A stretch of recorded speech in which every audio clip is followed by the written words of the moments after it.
صحیح بخاری حدیث نمبر 683۔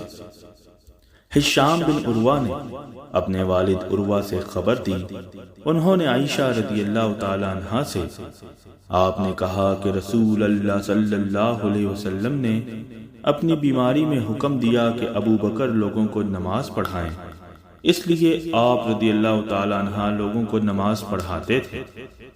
عروہ نے بیان کیا کہ رسول اللہ صلی اللہ علیہ وسلم نے ایک دن اپنے آپ کو کچھ ہلکا پایا اور باہر تشریف لائے۔ اس وقت ابو بکر رضی اللہ تعالی عنہ نماز پڑھا رہے تھے۔